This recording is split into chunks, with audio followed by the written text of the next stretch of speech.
Most have only heard about Hogwarts, but it isn't the only wizarding school in the world. Not even close.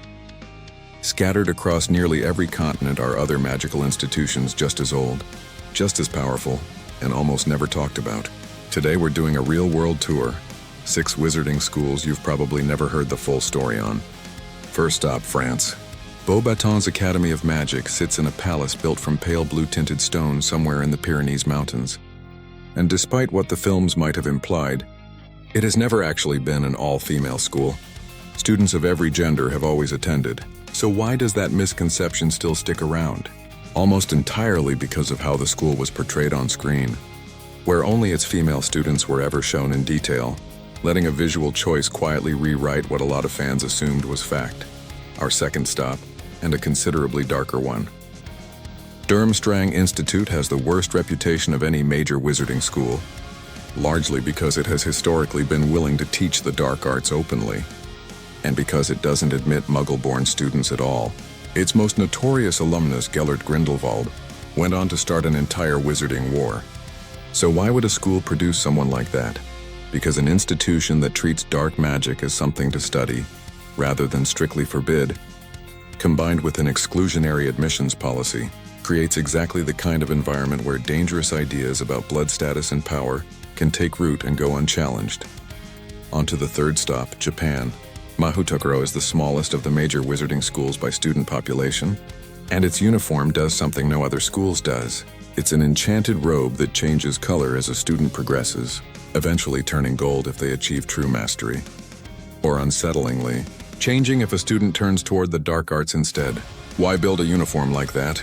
Because it turns moral and magical progress into something visible at a glance, effectively giving the school a built-in, constantly updating measure of who its students are becoming, not just what they're learning. Fourth stop, Uganda. Uagadou, based in the Rwenzori Mountains, is the largest wizarding school in the world, and roughly as old as Hogwarts itself.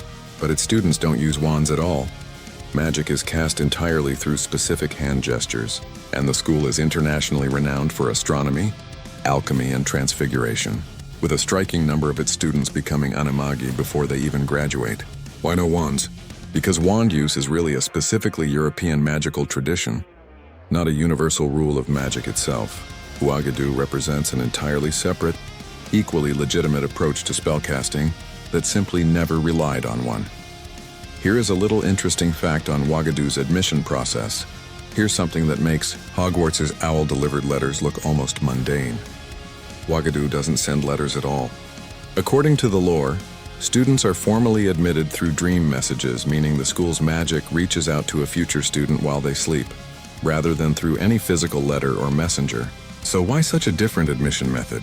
It likely reflects an entirely separate magical tradition, one that never relied on owls, parchment, or written correspondence in the first place, showing that even something as basic as how do you find out you're a wizard isn't universal, it's cultural.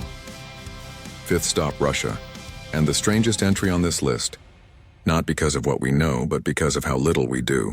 Koldovstoretz is barely documented at all compared to the other schools, mentioned only briefly in supplementary material, with far less detail available than Beauxbatons, Durmstrang, or any of the others.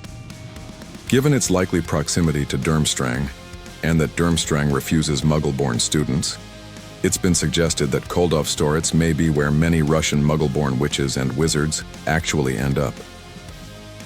Sitting somewhere in the Northeast United States, one of the primary wizarding schools in North America is Ilvermorny. An interesting fact, Ilvermorny also has its own house system. Hogwarts isn't the only school that sorts its students. Ilvermorny, the American school, has its own version of the house system, except instead of 4 founders, students are matched with one of 4 mythical creatures: a thunderbird, a wampus, a horned serpent, or a pukwudgie, each representing different qualities a student might embody. So why would a completely separate school on another continent land on such a similar concept independently? It suggests sorting students by trait and temperament isn't a Hogwarts invention at all. It's something multiple magical cultures arrived at on their own, just dressed in very different symbolism. Last mention is Castelobruxo, located in Brazil. Castelobruxo is hidden deep in the Amazon rainforest, appearing to any wandering Muggle as nothing more than crumbling temple ruins. while wizards see it exactly as it is, a grand structure built from golden stone. Why the different disguise from Hogwarts' crumbling ruin concealment? Because concealment magic apparently adapts to its environment, blending a hidden school into whatever would look unremarkable in that specific part of the world, rather than using one fixed disguise everywhere.